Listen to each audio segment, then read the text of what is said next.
Hey, what's up, everybody? BDF44 here again. Saw highlights of the Clippers and the Cavaliers, and look, Clippers only scored 79 points in that game. Not very good. Now, I'm going to give the Clippers a pass because I definitely 100% and undoubtedly understand that they're missing half of their team every time they go out there. As long as Kawhi is out, that's literally half their team. So, um, it's understood that they're running at half mass, and because of it, they're going to have games like this where they're just not going to score a whole lot. But even if Kawhi was on the floor, the issue with the Clippers is the same issue they have always had. It's the same issue we were talking about earlier: facilitating. They don't have a facilitator. Um, I just it's mind-boggling to me why they continue to enter the season every season without a facilitator, but apparently they don't see the need for one, so they continue to have offensive issues despite having fantastic offensive weapons.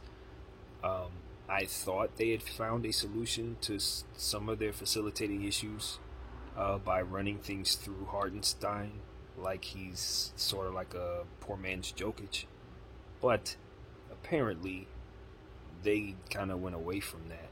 And in watching the highlights, I saw a whole lot of the same issues that they always have, which is not being able to really put it together for consistent stretches at a time because they don't have any passers on the floor. Everybody's out for themselves.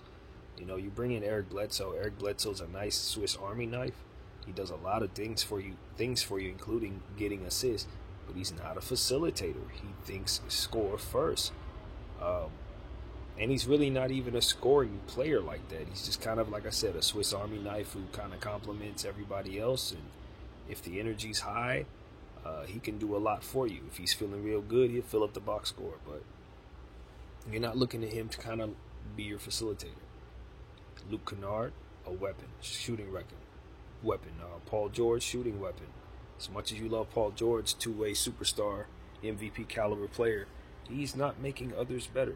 It's just not happening. Zubats, no, he's a center. He's looking to be fed. It goes on and on and on. Now, you could look at a guy like Nicholas Batum and say, okay, he can facilitate. But at this stage in his career, are you really running your offense through him? You're not. I like Terrence Mann, but he's a scoring weapon. He's not looking to facilitate.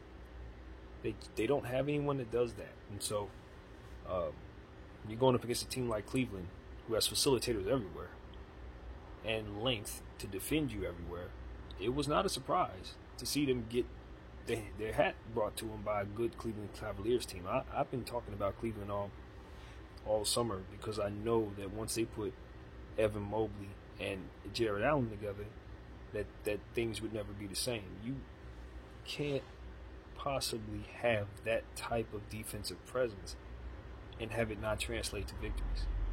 Like, it just doesn't work like that. Evan Mobley is entirely too long and too talented to smash him up against one of the best shot blockers in the world. You can't. And that's essentially what has happened here. So when you do that, you see situations like this, and then understanding that Evan Mobley, Ricky Rubio, they got guys, Darius Garland, Isaac Okoro, all of those guys will make sure that the ball movement on this team is just fine.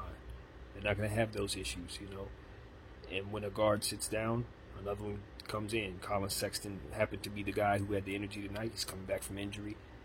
Rubio's been balling. He came in wanting to make a statement about that point guard position being his, I believe. And he came in ferocious, attacking people, dunking the ball, being aggressive, scoring like he does, rebounding the ball as well. So he's a shoot-first player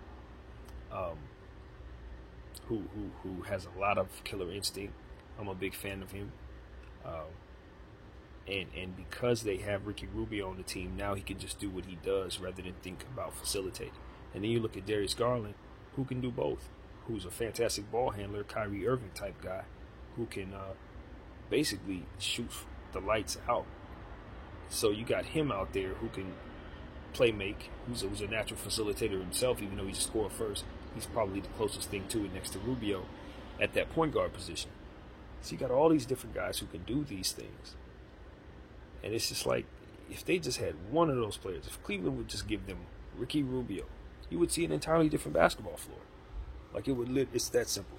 If Rubio would just take his Cleveland jersey off and put on the Clipper jersey, it would change the entire dynamic of the game, because ultimately he's the exact thing that would make the entire Clippers team go. All their players would get better. You see the numbers go up with all these different guys that they got.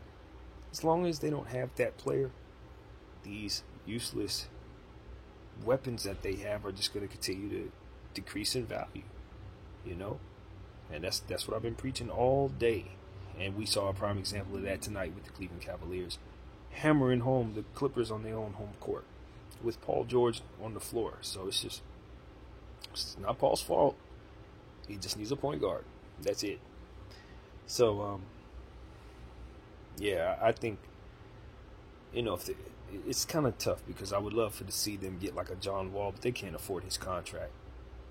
But if he was to be bought out, I think the best place for him to go would be the Clippers, because they need, obviously, him for the same reasons I'm saying. So, for the Clippers, until they get that point guard, there's not really a whole lot to like about their franchise. I think right now that what the position they're in is the same position Golden State was in about 2 years ago, and they were trying to figure out who their Jordan Pooles would be, who the Juan Toscano Andersons would end up becoming. That's where they are right now, the Clippers, and they just need to find those guys, start discovering who these young players are that they have on that bench, and if any of them at all can facilitate, throw them into the starting lineup and use them. That's what they need to do. So, yeah, that's the Clippers side of the game. Now, the Cleveland Cavaliers side of the game, I saw what I need to see. Same old same. Since they've put Lauri Markkanen at that 3, they've been able to effectively get out to early starts, because that length is just simply too much for other teams. And then those role players bring it home by playing well. And like I said, Rubio is on a tear, so he's making everybody better. So it's like you got a full functioning Cleveland Cavaliers team with a full functioning facilitator on the floor at all times, and rim protection at all times. Like, at all times. So it's the emphasis that I'm trying to put on everyone to understand that the Cleveland Cavaliers are not to be trifled with, will not stop until it's understood. Because I know better. And the only thing keeping them from making the playoffs is youth, and just the overall field being too great for them. But they're going to give the field trouble each and every night with those damn Twin Towers and those high-level guards. So that's the story, and Markkanen's playing great, as I said. It's like he's not even supposed to be playing this good. So now this Colin Sexton's back, you're going to see your full spectrum of Cavaliers. I think the rotation for the guard situation is going to be a little bit of a headache for the coach, because you got to try to figure out which one to play and when. So that can prove to be an adjustment, but ultimately, once they figure all that out, I'm telling you, no one wants to see Cleveland coming. No one. It's just Mobley makes them different. It's that simple. So anyway, that's what I got, man. My name is BDF44. I'm going to keep this thing going. Watch some more highlights, bring you some more opinions. Peace.